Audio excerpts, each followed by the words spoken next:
الحمدللہ وکفا وسلام علی عبادہ الذین اصطفیٰ اما بعد فاعوذ باللہ من الشیطان الرجیم بسم اللہ الرحمن الرحیم۔ معزز سامعین، 17 دسمبر بروز اتوار 2023 بعد نماز فجر کا یہ درس تفسیر القرآن، انشاءاللہ تفسیر سورۃ الحج آیت نمبر 75 سے لے کر آیت نمبر 78 تک جاری رہے گی۔ آپ دعا فرمائیے اللہ تعالیٰ مجھے شرح صدر کے ساتھ حق سچ بیان کرنے کی توفیق عطا فرمائے، عمل والی باتوں پر عمل پیرا ہونے کی توفیق عطا فرمائے۔ آج یہ سورہ حج کا آخری درس ہے، اختتامی درس ہے۔ اللہ تعالیٰ کے فضل و کرم سے، اللہ تعالیٰ کی عطا کی ہوئی توفیق سے، اللہ تعالیٰ کی مدد سے ہم اس سعادت سے بہرہ مند ہو رہے ہیں۔ اللہ شرف قبولیت عطا فرمائے اور اللہ ہمیں والناس تک یہ سفر کرنے کی توفیق عطا فرمائے۔ کل کی نشست میں آپ سب حضرات کے سامنے میں نے پیش کر دیا تھا کہ یا ایھا الناس ضرب مثل فاستمعوا لہ، اے لوگو ایک مثال بیان کی جا رہی ہے، پس غور سے سنو اسے۔ ان الذین تدعون من دون اللہ، بے شک جن معبودوں کو تم پکارتے ہو اللہ تعالیٰ کو چھوڑ کر، لن یخلقوا ذبابا، وہ یہ تو مکھی بھی پیدا نہیں کر سکتے، وَلَوِ اجْتَمَعُوا لَهُ، اگرچہ وہ سب جمع ہو جائیں اس معمولی کام کے لیے۔ وَإِن يَسْلُبْهُمُ الذُّبَابُ شَيْئًا، اور اگر چھین لے ان سے مکھی کوئی چیز تو لا يَسْتَنْقِذُوهُ مِنْهُ، تو وہ نہیں چھڑا سکتے اس مکھی سے۔ ضعف الطالب والمطلوب، کتنے بے بس ہیں، کتنا بے بس ہے ایسا طالب اور کتنا بے بس ہے ایسا مطلوب، یعنی پجاری بھی بے بس اور جس کی پوجا ہو رہی ہے وہ بھی بے بس۔ اب آپ سے میں پوچھتا ہوں، آپ سادے لوگ ہیں، علماء نہیں ہیں، یہ آیت کن کے بارے میں آ رہی ہے؟ کافروں کے بارے میں۔ سارے نہیں نہ بول رہے، آپ ڈبل مائنڈڈ ہو جاتے ہیں۔ بھائی یہ کن کے بارے میں نازل ہوئی ہے؟ اور جو کچھ نہیں کر سکتے وہ کن کو کہا؟ بتوں کو۔ بولو جی، کن کو کہا؟ کہ کوئی مکھی کے منہ سے وہ کچھ چھڑا سکتے اور کوئی مکھی بھی بنا سکتے۔ تو اس آیت میں کوئی نبیوں کو خطاب بھی ہو رہا ہے، کوئی صحابہ کو خطاب بھی ہو رہا ہے، کوئی اللہ کے ولیوں کو خطاب بھی ہو رہا ہے؟ نہیں ہو رہا بھائی۔ مگر کیا کرے، کچھ نام نہاد توحید کے ٹھیکیدار ہیں۔ میں کھل کے کہتا ہوں کہ اہل حدیث، ان کی تفسیر ہے تفسیر القرآن الکریم، وہ جس مولانا صاحب نے لکھی ہے انہوں نے ہی مجھے گفٹ کی ہے۔ مرید کے میں اب بھی ہے، ان کے جماعت الدعوہ کے مرکز میں وہ پڑھاتے ہیں۔ میں ان سے ملنے گیا، بڑی مہمان نوازی کی انہوں نے میری، اور مجھے گفٹ میں یہ تفسیر 4 جلدوں میں دی، اور اس کی دوسری جلد میں اسی آیت کے تحت انہوں نے لکھا ہے کہ اس میں نبی بھی شامل ہے، معاذ اللہ ولی بھی شامل ہے۔ کہہ دو نا استغفر اللہ۔ حضرت عبداللہ ابن عمر پڑھی رضی اللہ تعالی عنہ نے فرمایا کہ خارجی اللہ کی بدترین مخلوق ہے، بدترین، گھٹیا ترین، کہ کافروں والی آیتیں، مشرکوں والی آیتیں مسلمانوں پر پڑھتے ہیں، اور معاذ اللہ اس میں وہ تو نبیوں پر فٹ کر رہا ہے اور دلائل دے کے کر رہا ہے۔ اور دیوبندیوں کے شیخ القرآن مولانا غلام اللہ خان، وہ جو راول پنڈی والے، ان کی تفسیر ہے جواہر القرآن، اس کو بھی آپ دیکھ لیں۔ میں حیران ہوتا ہوں کہ جب یہ شیوخ القرآن کا یہ حال ہے تو ان کی عوام کا کیا حال ہوگا؟ انا للہ و انا الیہ راجعون۔ اگر یہی بات ہوتی تو سورہ آل عمران میں ایک نبی کے بارے میں آ رہا ہے کہ وہ مردوں کو زندہ کر دیتا تھا، قم باذن اللہ، اللہ کے اذن سے۔ تو اگر معاذ اللہ یہاں نبیوں کو خطاب ہے تو پھر حضرت عیسیٰ تو بڑھ گئے۔ اور وہ یہ بھی بتاتے تھے کہ تمہارے گھروں میں کیا پکا ہے، کتنا کھایا کیا چھوڑ کے آئے ہو. تو یہ حضرت عیسیٰ کی شان ہے. اور وہ مریض کو شفا بھی دے دیتے تھے اللہ کے حکم سے. اللہ کے بندو، نبی اللہ اور ہوتا ہے، من دون اللہ اور ہوتا ہے. پر کیا کریں یار، ما قدر اللہ حق قدری ہی، نہ قدر پہچانی انہوں نے اللہ تعالیٰ کی جیسے کہ اس کی قدر پہچاننے کا حق تھا. ان اللہ لقوی عزیز، بے شک اللہ تعالیٰ بڑا طاقتور اور سب پر غالب ہے. اب آج کے درس کی آیت شروع ہو رہی ہے، آیت نمبر 74. اللہ یستفی من الملائکۃ رسلا. اچھا جی، اللہ تعالیٰ چن لیتا ہے فرشتوں میں سے بعض پہنچانے والے. اللہ تعالیٰ چن لیتا ہے فرشتوں سے بعض پیغام پہنچانے والے. وَمِنَ النَّاسِ، اور انسانوں میں سے بعض کو رسول. ان اللہ سمیع بصیر، بے شک اللہ تعالیٰ سب کچھ سننے اور دیکھنے والا ہے. اب یہ جو آیت ہے، انہوں نے کہا کہ بھئی محمد پاک صلی اللہ علیہ وسلم پر وحی نازل ہو رہی ہے. ولید بن مغیرہ نے کہا مجھ پہ قرآن کیوں نہیں نازل ہوا، کسی امیر ترین پہ کیوں نہیں ہوا، معاذ اللہ بشر پہ ہی نازل ہونا تھا. اس کا جواب دیا کہ اللہ تعالیٰ فرشتوں میں سے بھی چاہے تو رسول چن لیتا ہے. حضرت جبریل مراد ہے، حضرت میکائیل مراد ہے، حضرت اسرائیل مراد ہے، حضرت اسرافیل مراد ہے. ان کو اللہ تعالیٰ نے رسول بنایا. رسول بمانا کہ یہ اللہ کا پیغام لے کر نبیوں کے پاس آتے رہے. تو قرآن جبریل امین لے کر آئے ہیں، ان کو قرآن نے رسول کہا ہے. تو وَمِنَ النَّاسِ، اور لوگوں میں سے بعض کو. تو ایک تو یہ ہے کہ اللہ کی مرضی سے اللہ جس کو چاہتا ہے رسول بنا دیتا ہے. یہ کس کی مرضی ہے؟ اس رسول کی بھی مرضی نہیں، کیونکہ مرضی سے کوئی رسول نہیں بنتا، اللہ کے چننے سے بنتا ہے. اپنی محنت سے کوئی نبی رسول بن سکتا نہیں. اور یہ سلسلہ بھی حضور پر ختم ہو گیا. اب کوئی نبی اور رسول نہ کوئی ذلی نہ بروزی، جو آئے گا وہ سب سے بڑا موزی.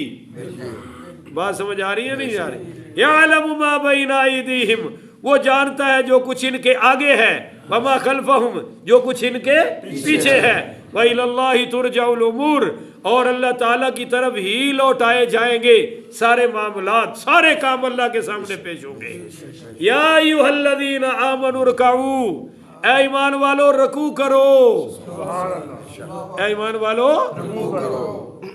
میں نے پیچھے سنایا تھا نا کہ بھی ایک آیت ایسی آئی کہ مشرکین نے بھی سجدہ کر دیا، تو صحابہ کو یہ وہم پیدا ہوا کہ یہ مسلمان ہو گئے ہیں. تو اللہ نے کہا صرف سجدہ نہیں چاہیے، یا ایھا الذین آمنوا، عقیدہ بھی ٹھیک چاہیے. بولو جی عقیدہ بھی. اگر عقیدہ ٹھیک نہیں تو ساری رات بیت اللہ کے اندر بھی عبادت کرتا رہے، بولو قبول نہیں. تو پہلے عقیدہ دیکھنا چاہیے یا نماز روزہ دیکھنا چاہیے؟ آپ بول دے تاکہ میرے ساتھ مل تو جائے نا. عقیدہ. آج کل ہمارے جو پیر ہیں وہ عقیدے کی بات ہی نہیں کرتے، وہ آسمان سے اوپر کی کرتے ہیں، زمین سے نیچے کی کرتے ہیں. اور جو عقیدے کی بات کرے اس کو کہتے ہیں مولوی لڑاکے ہے جی، مولوی فرقہ واریت پھیلا رہا ہے. تو نبی کریم صلی اللہ علیہ وسلم نے پہلے عقیدہ سکھایا یا نماز سکھائی؟ بھائی نماز تو معراج میں آئی ہے، پہلے کیا سکھایا؟ یا ایھا الذین آمنوا بنایا ہے، ایمان سکھایا ہے. عقیدہ اور ایمان ہو تو نماز نہیں پڑھ سکا تب بھی جنت میں جائے گا. نہیں پڑھ سکا کہہ رہا ہوں، نہیں پڑھتا اور بات ہے، نہیں پڑھتا مار کھائے گا. نہیں پڑھ سکا، ادھر کلمہ پڑھا ادھر شہید ہو گیا یا فوت ہو گیا تو جنت میں جائے گا نہیں جائے گا. یہ بات ہے. آگے ہے کہ رکوع کرو، واسجدوا، اور سجدہ کرو، واعبدوا ربکم، اور عبادت کرو اپنے پروردگار کی. جب رکوع سجدہ آ گیا تو پھر عبادت کا کیا مطلب ہے؟ بولتے نہیں ہو. اللہ نو پتا سی بھی کچھ بندے صرف نماز روزے تے کاٹھی پا لینی ہے، باقی کوئی حرام دا موقع جان دینا نہیں، بالکل باقی چھری انہاں تیز رکھنی ہے۔ اللہ نو پتا سی یہ بندے آنے نے، اس لیے اللہ کہہ رہا ہے کہ صرف نماز رکوع ایمان نہیں، وَاعْبُدُوا رَبَّكُمْ، رب دی عبادت بھی کرنی ہے۔ تو ہر نیکی عبادت ہے، ہر ثواب کا کام عبادت ہے۔ اگر آپ عبادت کر رہے ہیں، نیت ٹھیک ہو تو روٹی کھانا بھی عبادت ہے۔ ایک صحابی نے روشن دان رکھا مکان بناتے ہوئے، تو سرکار نے پوچھا یہ کیوں رکھ رہے ہو؟ کہا جی ہوا روشنی آئے گی۔ فرمایا یار تو کہو نا کہ اذان کی آواز آئے گی، اس نیت سے کھڑکی روشن دان رکھو، وہ بھی عبادت ہے۔ یہ گھڑی پہنو اس لیے کہ میں ٹائم دیکھ کر نماز کی پابندی کروں گا، تو گھڑی بھی عبادت ہو جائے گی۔ تو وَاعْبُدُوا رَبَّكُمْ، عبادت کرو اپنے رب کی۔ تو نماز وہی ہے جس میں رکوع بھی ہو اور سجدہ بھی، وَارْكَعُوا مَعَ الرَّاكِعِينَ۔ اچھا یہاں ایک مسئلہ سمجھ لیں کہ شافعیوں کے ہاں اور حنبلیوں کے ہاں یہ آیت سجدہ ہے یا سجدہ واجب ہے ان کے ہاں۔ امام اعظم ابو حنیفہ رحمۃ اللہ علیہ کے ہاں سجدہ صرف سورہ سجدہ میں ایک ہی ہے جو ہم پیچھے کر چکے ہیں، ان کے ہاں یہ نہیں ہے۔ مگر اگر آپ کسی شافعی اور حنبلی کے پیچھے نماز پڑھیں اور ان کے پیچھے نماز ہو جاتی ہے، بولو نماز وہ بھی سنی ہے، مالکی بھی سنی ہے، شافعی بھی سنی ہے اور حنبلی بھی، اور حنفی تو ہے ہی سنی ہے الحمدللہ، ٹھیک ہے۔ تو ان کے پیچھے پڑھیں اور وہ امام سجدہ کرے تو پھر آپ کو بھی سجدہ، اور آپ بھی اگر کوئی بعد میں ثواب کی نیت سے کرنا چاہے تو کوئی حرج نہیں ہے۔ تو اچھا جی اب سنیے، رکوع کرو، سجدہ کرو، وَاعْبُدُوا رَبَّكُمْ، عبادت کرو اپنے رب کی، بولو عبادت کرو اپنے رب کی، وَافْعَلُوا الْخَيْرَ، اور ہمیشہ مفید کام کیا کرو، وَافْعَلُوا الْخَيْرَ، خیر کے کام بھی کیا کرو، صرف عبادت کر کے تو چھٹی نہیں، خیر کے کام کرو، لوگوں کو پانی پلاؤ، کھانا کھلاؤ، کوئی دروازے پہ چل کے آ گیا مدد کر دو، کسی کی جائز سفارش ہے تو وہ بھی کر دو، وَافْعَلُوا الْخَيْرَ لَعَلَّكُمْ تُفْلِحُونَ، تاکہ تم دین و دنیا میں کامیاب ہو جاؤ۔ وَجَاهِدُوا فِي اللَّهِ حَقَّ جِهَادِهِ، حافظ صاحب ہے توجہ، اور سر توڑ کوشش کرو اللہ کی راہ میں جس طرح کوشش کرنے کا حق ہے۔ وَجَاهِدُوا فِي اللَّهِ حَقَّ جِهَادِهِ، جہاد کرو اللہ کی راہ میں جس طرح جہاد کا حق ہے، بولو جس طرح جہاد کا حق ہے۔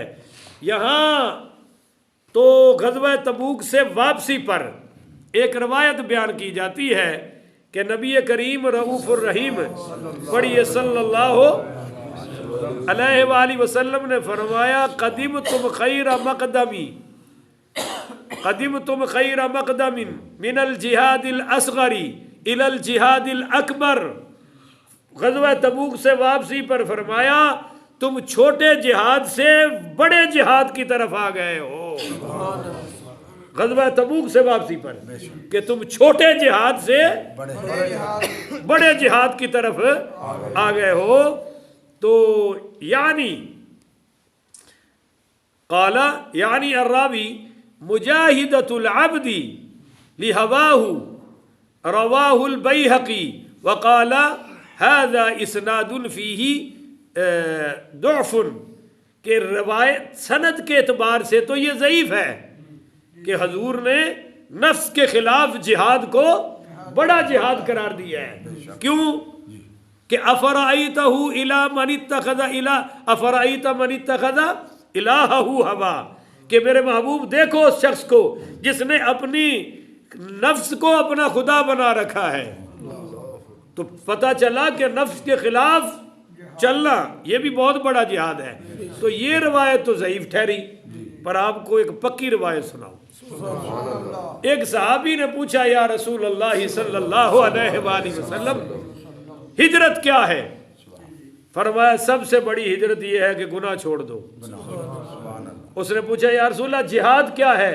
فرمایا جہاد یہ ہے کہ اپنے نفس کے خلاف جنگ کرو۔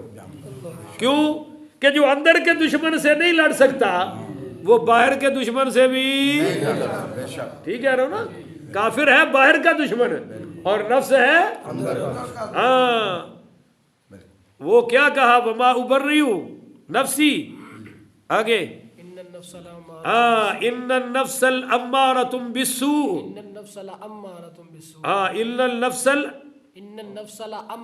ان النفس لامارۃ بالسوء کہ فرمایا یوسف علیہ السلام نے میں اپنے نفس کو بری قرار نہیں دیتا کیونکہ یہ ہے ہی برائی پر ابھارنے والا بولو یہ ہے ہی برائی پر ان النفس لامارۃ بالسوء یہ ہے ہی برائی پر اس سے جہاد کرو اور یہ نفس مطمئنہ بن جائے پہلے نفس لوامہ بنے پھر نفس مطمئنہ بن جائے اور پھر نفسی راضیہ بن جائے راضیۃ مرضیہ بہرحال تو یہ نبی کریم پڑھیے صلی اللہ علیہ وآلہ وسلم نے اس کو بھی جہاد قرار دیا اچھا جی اب آگے سنیے وَاجْتَبَاكُمْ ہائے ہائے کہو سبحان اللہ اس نے چن لیا ہے تمہیں اے نبی کی امت اس نے چن لیا ہے تمہیں یہ جیسے آپ نہیں کوشش کرتے ہیں کہ پھل اور سبزی چن چن کے چھاپر میں ڈالے عالم ارواح میں سے اللہ نے چن چن کے ہمیں حضور کی امت میں شامل کیا ہے ہم اپنی مرضی سے نہیں آئے اللہ نے ہمیں شامل کیا ہے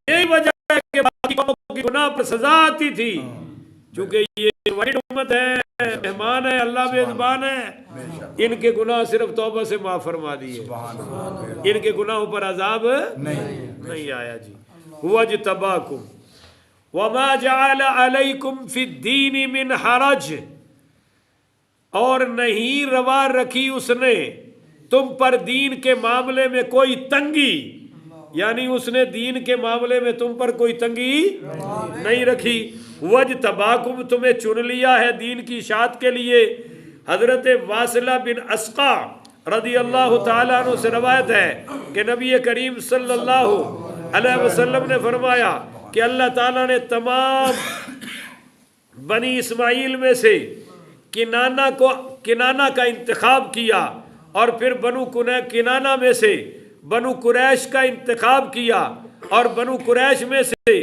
بنی ہاشم کا انتخاب کیا اور بنی ہاشم میں سے چن کر اللہ نے میرا انتخاب فرمایا ہے تو حضور قریشی ہاشمی مولا علی بھی قریشی سیدہ فاطمہ بھی قریشی حضرت امام حسن بھی قریشی اور ہاشمی امام حسین بھی قریشی اور ہاشمی اور ان کی ساری اولاد بھی قریشی اور اصل سید بھی وہی ہے جو قریشی اور ہاشمی ہوگا جو ہاشمی اور قریشی نہیں بولو وہ سید باقی یہ ساری باتیں بعد کی ہیں خاندان تو یہی ہے چلو جی آگے فرمایا کہ تم پر دین میں کوئی تنگی نہیں ہے تو کیا خیال ہے فجر دی نماز ٹھنڈے ٹھنڈے پانی نال وضو ہے تنگی کہ نہیں ہے وہ بول دے نہیں ہو حالانکہ بھائی یہ تنگی نہیں ہے ٹھنڈے پانی تو آپ پیتے ہیں اگر وضو میں تنگی ہے تو پیتے کیوں ہو نہیں سمجھے ہو پیتے ہو یا نہیں ہے آٹے میں بھی ڈالتے ہو تو اگر اللہ کے لیے ٹھنڈے پانی سے وضو کر لیا تو اس کے بدلے میں اللہ بہت کچھ عطا فرمائے گا پر چلو بھائی اگر آپ ٹھنڈے سے نہیں کر سکتے تو گرم کر لو شریعت نے پابندی لگائی کوئی نہیں ہے آپ کو گرم نہیں پسند ٹھنڈا کر لو شریعت نے کوئی پابندی اس دین میں تنگی نہیں ہے پہلے دین میں تنگی تھی وہاں قربانی کا گوشت کھا نہیں سکتے تھے یہاں بے شک سال بھر کھاتے رہو بول دے نہیں ہو فریجہ بھر لو اور پورا سال کھاتی رکھو مفتی صاحب فتویٰ لا سکتے حلال ہے جائز ہے پہلے مال غنیمت حرام تھا اور ہمارے دین میں مال غنیمت حلال ہے پہلے تو جناب وہ اونٹ کا گوشت بھی بنی اسرائیل پر حرام تھا مگر ہمارے ہاں تو اونٹ کا گوشت بھی حلال ہے حلال یہ نہیں ہے اور ساڑھے کئی بیلی تے چوری دا بھی کھا دی جا رہے ہیں انہوں نے کیا حلال ہے لہذا چوری دی مرغی بھی کھاؤ تو اس دین میں تنگی نہیں ہے بولو دین میں تنگی نہیں ہے جو دین پر عمل نہیں کرتا اس میں اپنی تنگی ہے. دیکھو بھائی کھڑے ہو کر نہیں نماز پڑھ سکتے تو بیٹھ کر پڑھ لو, بیٹھ کر نہیں پڑھ سکتے اشاروں سے پڑھ لو, کوئی تنگی نہیں. غسل نہیں کر سکتے تیمم کر لو, وضو نہیں کر سکتے تیمم کر لو. صحیح کہہ رہا ہوں یا نہیں کہہ رہا؟ تو بولو بھائی دین میں کوئی تنگی نہیں ہے. ہاں جن چیزوں کو اللہ نے حرام کیا ہے ان کے قریب الحلال بین والحرام بین, حلال بھی واضح ہے اور حرام بھی. دیکھو نا دین فطرت ہے, اندر ہمارے عورت کی طلب ہے تو راستہ نکاح رکھ دیا گیا ہے کہ آپ نے فرمایا تم اپنی بیوی سے استمتاع کرو یعنی ملن کرو, اس پر بھی اللہ تمہیں عبادت کا ثواب دے گا. تو صحابہ نے کہا جی وہ تو خواہش اپنی پوری کریں گے, اس پر بھی ثواب, یہ تو ہماری خواہش ہے. تو فرمایا اگر یہی برائی سے پوری کرتے تو گناہ ہوتا یا نہیں ہوتا؟ کہا جی ہوتا. تو فرمایا جب بغیر نکاح کے گناہ ہے تو نکاح سے ثواب تو ہے نا. تو دین میں بولو بھائی کوئی تنگی ملت ابیکم ابراہیم, پیروی کرو اپنے باپ ابراہیم کے دین کی. ہم ابراہیم علیہ السلام کی ملت ہے, حضور کی امت ہے. دیکھو قربانی بیٹے کی کس نے کی؟ بیٹے کے گلے میں چھری کس نے چلائی؟ ابراہیم علیہ السلام نے.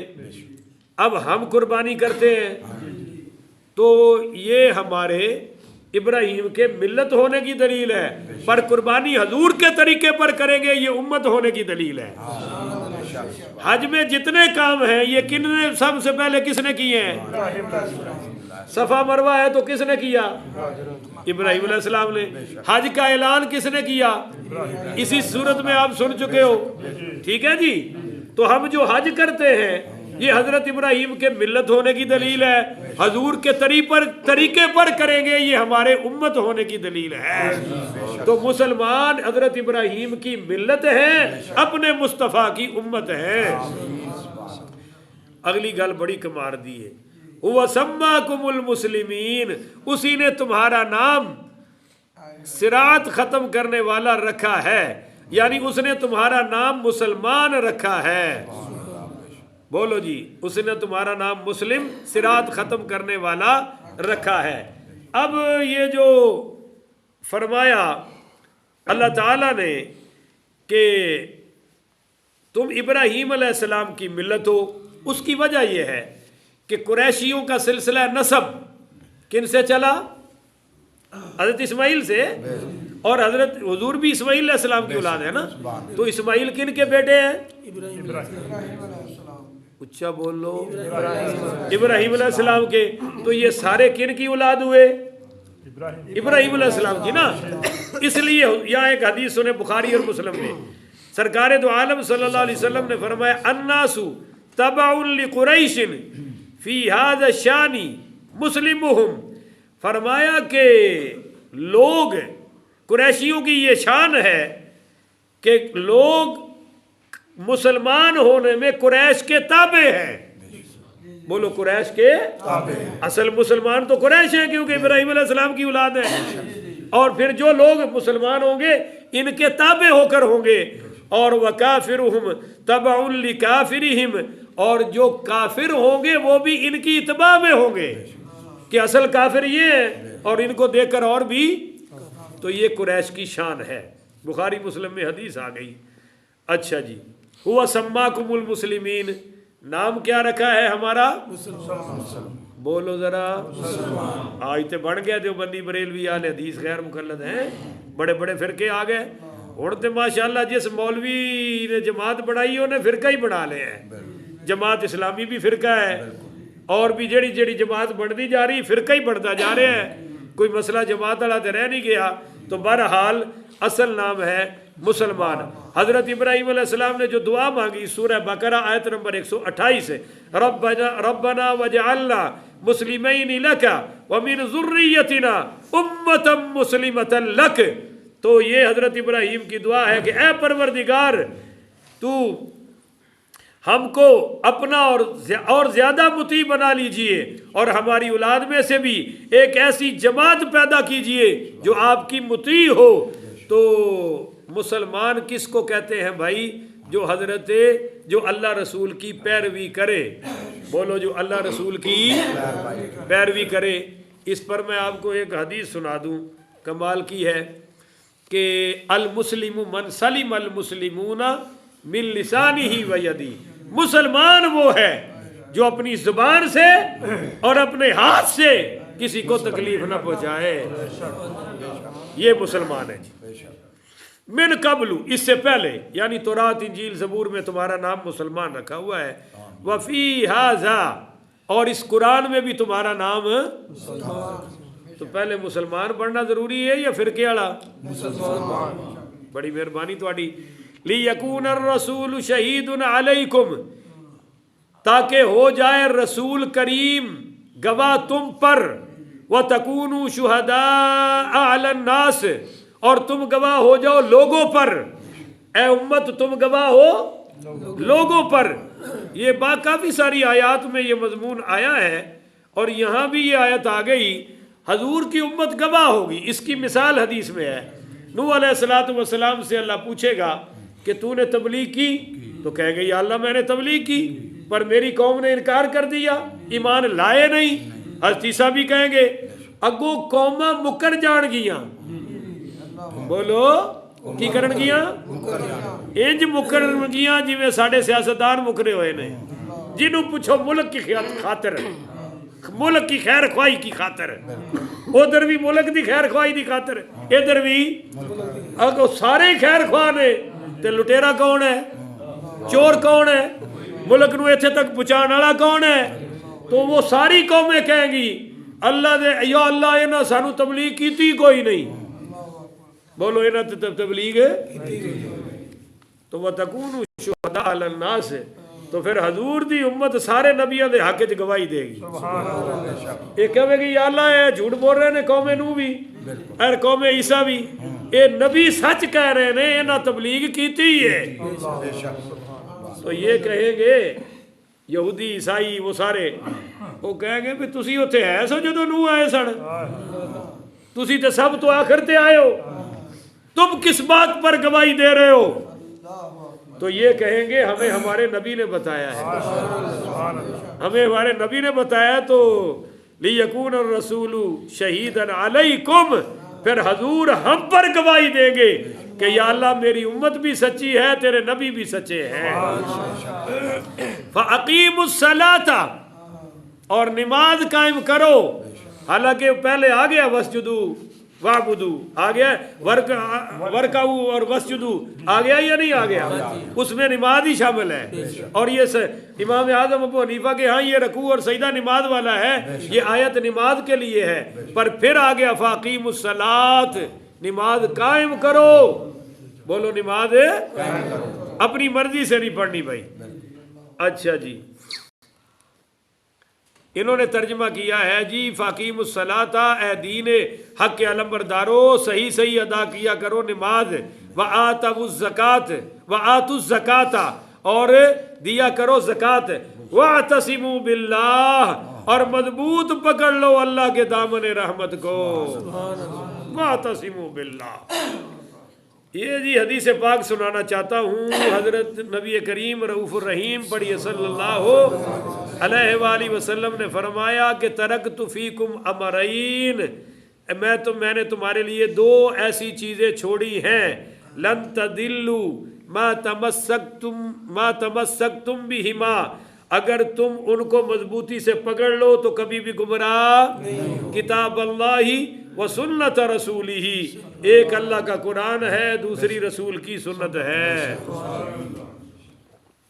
چلے جی، واعتصموا باللہ، اللہ کی رسی کو تھام لو، مضبوطی سے پکڑ لو. اس سے مراد قرآن بھی ہے، حدیث بھی ہے، حضور بھی ہیں، صحابہ اور اہل بیت بھی ہے. ہوا مولاکم، وہی تمہارا کارساز ہے. بعض شیعہ حضرات مولا علی کو مولا اس معنی میں کہتے ہیں، معاذ اللہ، استغفر اللہ. ہم اس معنی میں، یہاں مددگار کارساز کون ہے؟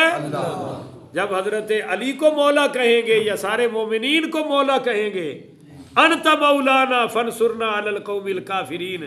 اور جب ہم مولانا کو مولانا کہتے ہیں تو اس کا معنی اور ہوتا ہے. 2009 میں اجرا شاہ مقیم ہے اکاڑا کی تحصیل، وہاں 3.5 گھنٹے میرا شیعوں کے ساتھ مناظرہ ہوا، تو وہ مد مقابل یہی کہہ رہا تھا کہ مولا علی کو آپ مولا مانتے ہیں؟ میں نے کہا مانتا ہوں. تو اس نے کہا بس بات ختم ہوگی، مولا کا معنی پہلا خلیفہ.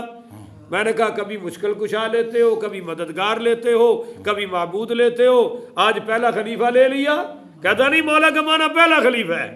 اور ساتھ ہی اس نے ٹیبل پہ ہاتھ مارا اور کہنے لگا مومنو اسی جت گئے ہاں. میں کہا ٹھہر میری واری دھیان دے، پھر ویکھنے جت کیویں ہوندی ہے. جدو میری واری آئی میں کیا حضور نے صرف مولا علی نو مولا آکھیا یا اپنے آپ نو بھی آکھیا ہے؟ مولا علی تو جزا ہے. شرط کیا ہے؟ من کنت مولاہ فعلی مولا. میں مولا ہوں تو علی مولا ہے. میں نے کہا یہ تم جزا پڑھ رہے ہو کہ علی مولا ہے؟ انج تے حضور نے آکھا ہی نہیں کہ علی مولا. آپ نے فرمایا جس کا میں مولا اس کا علی مولا. کدے نبی نو بھی مولا آکھیا جے؟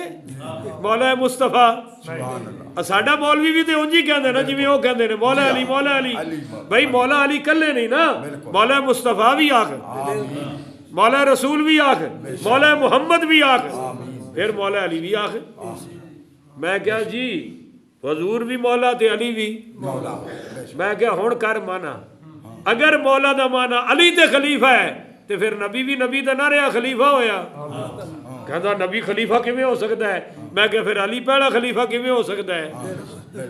ہن آئی سمجھ کے نہیں؟ تو یہاں اللہ اپنے بارے میں فرما رہا ہے ہوا مولاکم، وہی تمہارا کارساز ہے. فنعم المولا، پس وہ بہترین کارساز ہے، بہترین مددگار ہے. ونعم النصیر، اور بہترین مدد فرمانے والا ہے. یہ سورہ حج کا اختتام ہو گیا، آخری آیت ہے. اللہ تعالیٰ قبول فرمائے. اللہ مجھے اور آپ کو عمل والی باتوں پر عمل پیرا ہو کر زندگی گزارنے کی توفیق عطا فرمائے. آخر وداعنا ان الحمدللہ رب العالمین.